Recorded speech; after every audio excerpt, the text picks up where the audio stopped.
Good morning. Welcome to Coffee Conversations. This is an interactive discussion series hosted by the Academy of Communication and Healthcare. My name is Kelsey Kirsch. I am a project coordinator for ACH, and today we are joined by our featured guests, Michelle, Troseth, and Tracy Christopherson. The Academy of Communication and Healthcare is a nonprofit academic community to support education and research in communication and relationships in healthcare. The topic for our conversation today is introducing polarity intelligence, the missing logic in leadership. Unlike a webinar, these sessions are a little bit more conversational, and we will invite your engagement throughout the session. Our aim is to connect you with colleagues. Part one is going to be an interview conversation with our featured guests. This will be recorded and available in the ACH Connect member site for our ACH members. We encourage you to mute your audio for part one, so to minimize distraction. Video is completely optional. We invite you to use the chat feature with questions and reflections during this part of the conversation. And then part two will be an interactive breakout group part where we encourage you to share your conversations with a few colleagues. At that time, we do encourage you to start your video and unmute your audio for part two. That part is not recorded, and we hope that you stay on for it to engage with some colleagues. And at this time, I'm going to hand it over to our host for today, Laura Kirk. Thanks, Kelsey. Appreciate the orientation. And I am the Vice President of External Education for the Academy of Communication Healthcare. And it's a joy to get to interact again with Michelle and Tracy, our featured guests. So to kick us off, I would invite everyone, and Michelle and Tracy will do this verbally, and everyone else can use the chat to introduce yourself, share your name, your geographic location, and your morning beverage of choice. So I'll start. Laura, I am in Dallas, Texas, and I enjoy home roasted pour over coffee. Michelle, I'll pass to you. All right. Welcome, everyone. I am Michelle Troseth, and I am from Grand Rapids, Michigan. And my favorite beverage of choice is just a black coffee, but either French vanilla or hazelnut. I switch between the two. Tracy.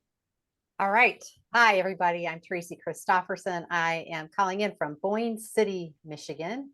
And my beverage of choice is everyday dose mushroom coffee. Ooh, sensing some health going on in this space.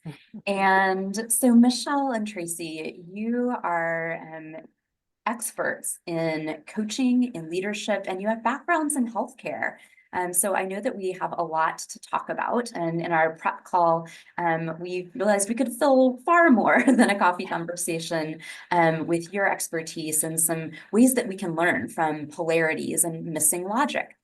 Perhaps you can start us off by telling us about each of your professional journeys and how your partnership started and began to form your work in missing logic. Sure, I'll start. So I am a nurse, and when I graduated from nursing school, I did 3 years in critical care, but then I followed a mentor of mine that was starting a professional practice model at a competing hospital. And I thought, I got to go see what she's doing over there. And so I went, and it was a much bigger hospital than what I originally started at. And so there was a lot of excitement, and they had a general hospital orientation, and it was in a big auditorium. And the facilitator said, stand up and turn around and shake the hand of the person behind you. And when I spun around and held up my hand, there was Tracy Christopherson. So we actually have been friends and professional colleagues for close to 40 years now. And we like to say we grew up as leaders, and we also did a lot of work in the field of creating healthy work cultures where we learned about polarities, and it really kind of started to inform our future in our partnership and our business. Tracy? Yeah. So I'm actually a respiratory therapist by profession. So, what a great collaborative partnership, right? A nurse and a respiratory therapist at the bedside together. And as Michelle said, we work together within our organization as leaders, but then we were part of a large healthcare consortium of organizations across North America. And we were creating healthy work cultures, but also interprofessional collaborative practice environments. And one of the things that we recognized through our journey in doing that work was that all of the organizations and the leaders within those organizations face the same challenges over and over and over. And what we had come to learn was that those challenges were not actually problems they would ever solve, that they were actually what we call polarities and that they needed to be leveraged. And our small company was acquired twice by larger global organizations. And around in 2017, Michelle and I had been doing legacy planning as partners and colleagues for many years, and we knew it was time for us to move out of corporate and to start our own business. And we call that Missing Logic. And the one gift that we thought we could give and be the last kind of our last hurrah as leaders was to help leaders understand what polarities are and that they are actually the missing logic in their leadership toolkit. So that was the beginning of our business and our partnership as business partners. And so you saw these approaches towards problems that were actually polarities, and would love to have you describe those in a little bit more detail, the dynamic for people who are not familiar with. Yeah. And also maybe give some examples in your own partnership and what it looks like to approach differences as rather than a problem, polarity to be explored. Sure. So overall, polarity intelligence, which you're here to talk about today, is three components. It's a polarity mindset, healthy relationships, and meaningful dialogue. It's kind of a three-legged stool. And I'll talk a little bit about the polarity mindset piece. So polarities are interdependent pairs of values or perspective or points of view. And they need each other over time to get to a greater purpose that neither one can achieve alone. And the difference between a problem and a polarity is a problem has two or three alternatives. They are independent of each other. And once you choose either A, B, or C and apply it to the challenge, usually the problem ends. There's an endpoint to it. So a great example is, what are we having for dinner tonight? That's a problem in everybody's house, right? And it can be we're going to go out, it can be we're going to grill, or we're going to have some comfort food. But we only have to choose one to solve the problem. The problem ends, right? And we're leaders, we solve problems every day. So we're pretty familiar with that. But polarities, really, there is no endpoint to it. And the alternatives are interdependent. So you have to have both to get to the greater purpose. The best way to explain that is through the metaphor of inhaling and exhaling. So when we inhale, we receive oxygen. That's the benefit, right? And when we exhale, we remove carbon dioxide, and that's the benefit of that. But we have to have both to achieve the greater purpose, which in this case is to sustain life. We can't sustain life by only inhaling, and we can't sustain it by only exhaling. So they have to learn this interdependent relationship that then leads to the greater purpose of sustaining life. And if we overemphasize one and we neglect the other, there's always a consequence. And we will end up experiencing the downside of that pole that we are emphasizing because we lose the benefit of the other pole. And so that's kind of a little bit about how they work. And the only polarity that's leveraged for us is that one. Thank goodness we don't have to walk around going inhale, exhale, right? It just happens for us. But all other polarities, and we'll talk about some examples of those, have to be leveraged by us. We have to identify them and leverage them. So polarity mindset is one, identifying the difference between a problem and a polarity, and then leveraging the energy that sits between them to actually achieve that greater purpose. And then the two other components are healthy relationship and meaningful dialogue. And I'll let Michelle talk about those and then talk about the polarity that we balance most. Yeah. So what we knew in all of our work together, in our work in the field, is knowing about polarities and having a polarity mindset is still not enough, because you're dealing with tension. You're dealing with conflicting, opposing perspectives. And so relationships are critical, and having a really strong foundation in your relationships, knowing how to be in healthy relationships with others is a critical component if you're going to be polarity intelligent. And the same thing with dialogue. And your organization, this is right up your wheelhouse, the relationships and the dialogue as we communicate with each other as healthcare leaders and healthcare professionals. And we knew just to really become good in those skill sets so that you can navigate polarities, you can identify polarities through inquiry and use all of those skills as well. So it's the combination, like Tracy said, we call it the trifecta. If you really want to become a polarity intelligent leader, those are the three components to really learn about, apply, and adapt. And Tracy and I, one thing that you need to know about the two of us, we've been friends for almost 40 years, and we are a walking polarity. We are on the opposite poles with every single tension, every single polarity that there is. And we always kind of knew that, but we really found that out once we started Missing Logic and started a podcast and writing a book together. All of those opposite things really emerge.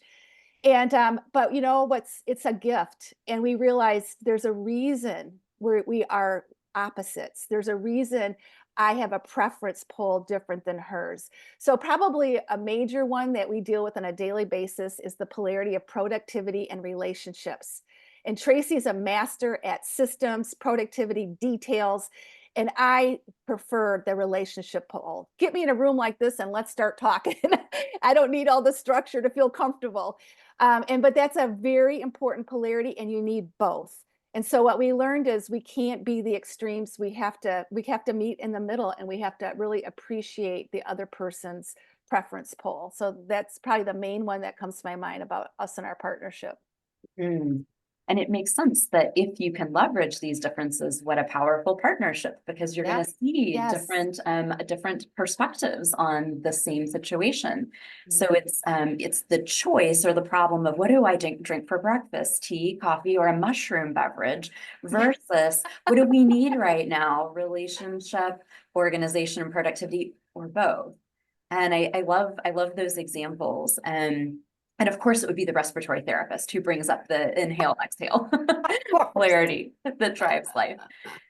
Yeah, I shared with you when we were chatting before how drawn I was to that trifecta of the necessity of polarity, intelligence, and leadership. And in ACH, we have those strong values of healthy relationships and meaningful dialogue in healthcare. And then the polarity mindset and perhaps could be a missing link of us recognizing these tensions that could be conflict or could simply be something to be leveraged and explored around our differences. I thought maybe, and we talked about maybe having people who are able to safely and actively engage in the chat, put in some polarities that you think of when you think of your life or your work or your partnerships. So we've heard the inhale, exhale, the biologic polarity. We've heard the relationship and productivity, and there are so many. One that I've explored is the activity and action versus rest, and how we need both. So I'd love to have people put into the chat so we can interact with the polarities that you face on a daily basis at home, at work, and in your life. And while our participants are doing that, I'm curious if you'd be willing to share some ways that we can become polarity intelligent. So clearly understanding that there are polarities is a step. Walk us through these ways we can become polarity intelligent. Well, the first thing is just, I think, to really recognize the three components and how synergistic they are. So you can't become polarity intelligent without doing that. So we wrote a book, Polarity, Intelligence, and Missing Logic in Leadership, and chapter 6 is about the journey of becoming polarity intelligence. And we really give case studies and examples how if one component is weak or lacking, it does get in the way of that polarity intelligence. And then in chapter 8, we actually have the call for polarity, intelligence, and leadership, and we lay out 5 different steps to help you become polarity intelligent. The first one is just leading passion for being polarity intelligent. We find, Tracy and I, the people we work with, once they understand this, they get very excited about it because it helps them recognize they've been treating the same problems over and over again. And they do have this new intelligence in their toolkit. So just really leading with a passion to understand it. And the second thing is to apply the principles. So there's principles for how every polarity works. There's principles for having healthy relationships, and there's principles for meaningful dialogue. So those are all just applying those, learning, practicing. And then the third one is to start with personal polarity. So Laura, activity and rest is a great example. Start with something at a very personal level. We know, and if you even look at like marathon runners as an example, if they are always training but they never rest, they are going to fail and they won't achieve their goal. And then number 4 is finding practice fields. So we encourage people, just start where it's safe. Like if you feel a tension and you want to explore it, whether it's a family member or if it's a colleague, just to establish that safe practice field, use your dialogue skills, use your relationship skills so that it becomes more natural. And then the 5th is to create a polarity intelligent culture. So again, once you understand it and start practicing with it, you really can create cultures. And Tracy can tell you how we actually have designed missing logic into our culture, different ways that we've done that. Yeah. Well, I think it's what we did is when we look at the core values of our organization, we recognize so many of them are polarities. And so we know if we overemphasize one and neglect the other, that it will have a negative impact on our company. So productivity and relationships is one of those, right? We need to be productive, but we also need to engage in strong, healthy relationships. Working individually and working as a team is another polarity within our organization that we really try to leverage. The other is candor and diplomacy. Now, this is the one polarity that Michelle and I have the same preference pool. And it's really important because when you share the preference for that poll, you tend to emphasize that poll. So we both prefer really to be more diplomatic with each other. And what we've learned is we need to lean way into the candor, right? Because we get in the downside of not really being candid and open about our perspectives and what we're experiencing. And so we can, when we both have a preference for a poll, we can totally ignore the other one. And that can lead to, right, the downside. So that's been another one that we've identified as well. Of course, mission and margin is significant in our business, every business, right? Healthcare as well. It's a huge polarity that people are dealing with. And then I think something just to bring forth too that I would add is that, and we bring this out in the book as well, it's not about polarities or problems. It's about polarities and problems. We have both. What we have to really get good at, and this is why this is such a competency, is you have to be able to distinguish when you have a problem and a strategy to apply and when you have a polarity in the strategy to apply. But because we are problem solvers as leaders and clinicians, we tend to lean to the problem side. It's all we've ever known. It's what we're taught from the time we're kids, right? To solve problems. You have the right answer. And if my answer is right, your answer is wrong. So we're indoctrinated with those kinds of beliefs, which drive us to have preferences and to lean one way or the other, or to use either or thinking. So this is about both and thinking, and that includes problems and polarities. And so that's another kind of component to our business is we need to recognize when we have a problem and solve it. And we need to know what the polarities are that we're experiencing and then leverage them. Mm-hmm. And I'm seeing some great comments in the chat that I certainly can resonate with, and it sounds like align with what we're discussing. So acceptance versus advocacy. And I see feeling centered versus information centered, maybe head and heart, not head or heart. Yeah. Telling versus asking, that earlier, similar, giving versus receiving. Thesis, antithesis, synthesis. That's that whole spectrum, maybe, and pendulum. And another that we've talked about is, especially within healthcare, is the tension within our teams of recruitment versus retention. Attract people versus keep them there. What other polarities have you faced as you've been supporting in your coaching and in your consulting healthcare teams? What are common ones that we may face? Yeah. Well, I think, can I just go say ahead. something first? Because I'm Yeah. noticing a language piece here. yeah.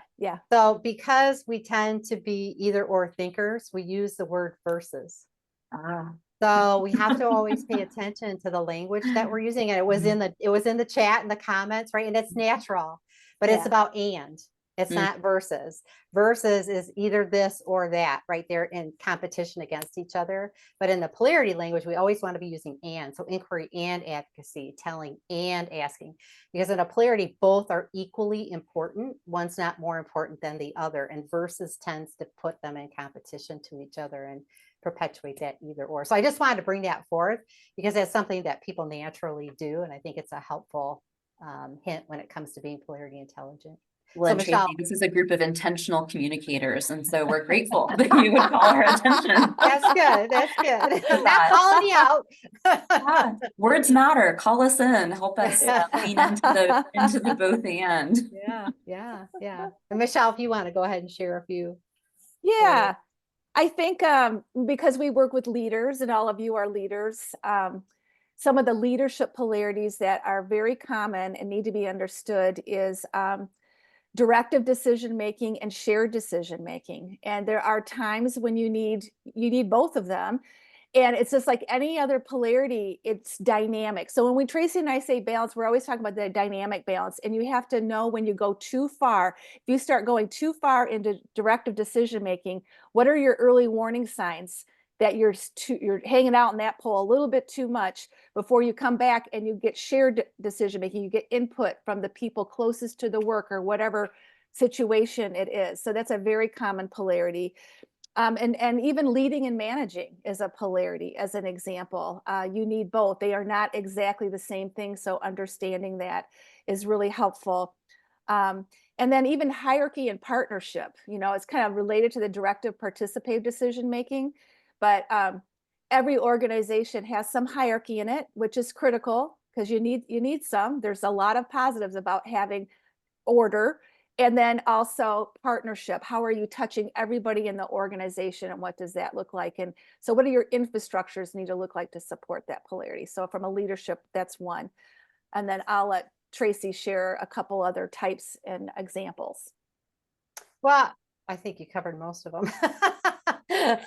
I think some of them came up in here. Structure and flexibility is another one, especially in organizations, and then I think too, the advocacy and inquiry is so critical in leadership, right? Advocating for our perspectives and the reasons why we're making decisions, and then also, engaging in the inquiry piece so that we have a fully informed decision when we do make the decision. So those are a couple of additional ones I think I would add.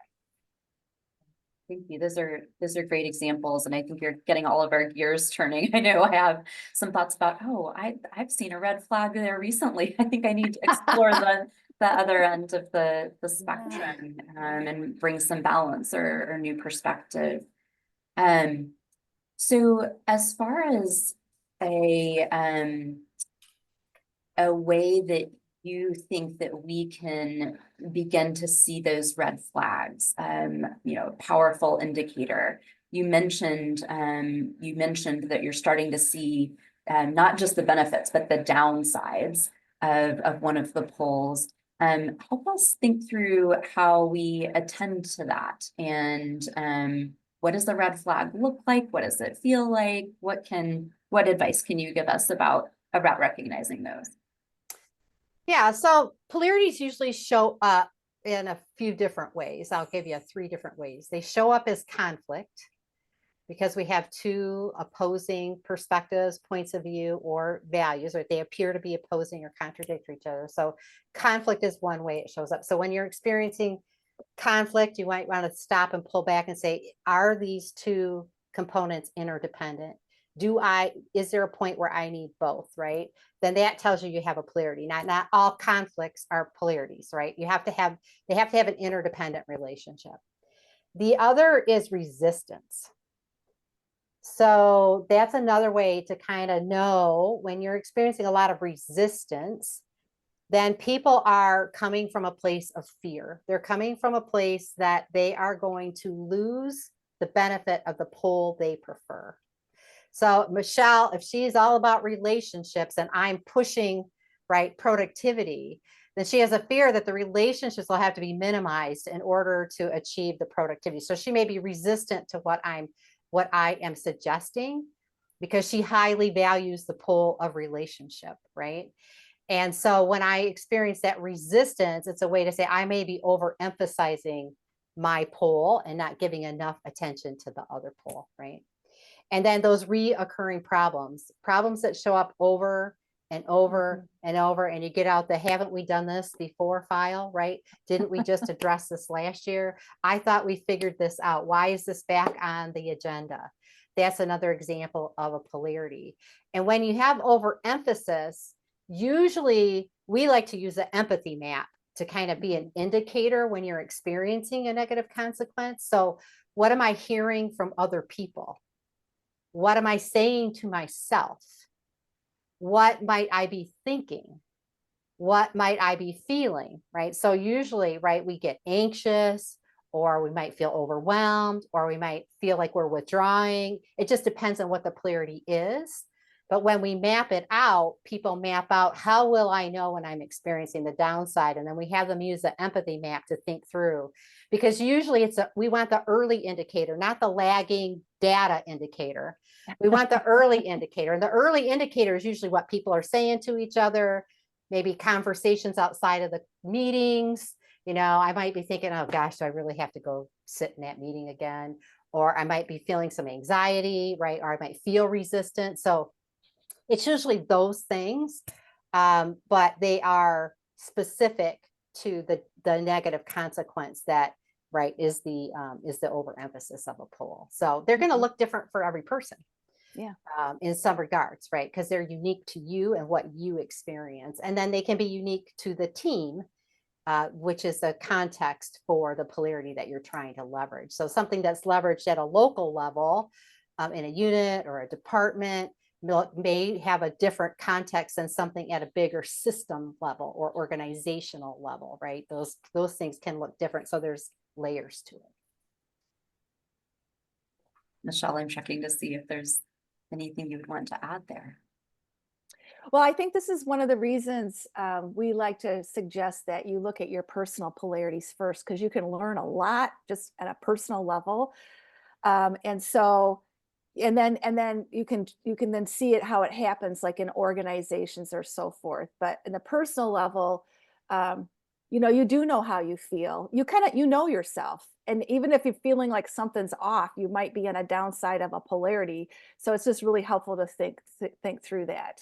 One that Tracy and I have been doing a lot of work on because of all the burnout in healthcare and the focus on health and well-being is helping leaders balance their professional life and their personal life.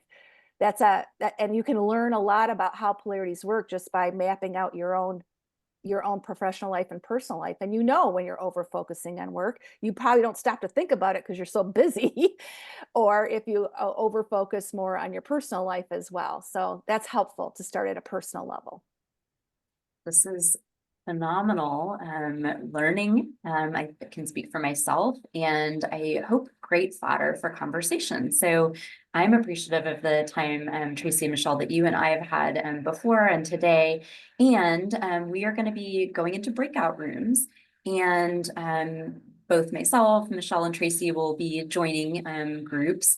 And we have a couple of questions ready for you, and would love if this is a time and a space where it's safe and you're able to put your camera on and unmute. I'd like for you to get ready to converse with each other. So based on the conversation that you've heard so far today, we'd invite you to make introductions, and thank you, Kelsey, for putting this into the chat. Your name, your role, your location, and then as you would feel comfortable, share a challenge that you've been facing or considering, where you may be able to look through the polarity lens and see it as a both and a space of tension, where reflecting on that could give insights. And then, especially given this community and our value of skilled communication, we have so many strategies that have already been mentioned today, even an empathy map, considering thinking and feeling and perspectives and impact. How can we use our existing toolkit of communication skills to leverage polarities? So those are your prompts. And Kelsey, I think, is getting us ready to zoom into some breakout rooms. We will rejoin the large group and get to distill some learnings from each of the breakouts and hear some final reflections from Tracy and Michelle.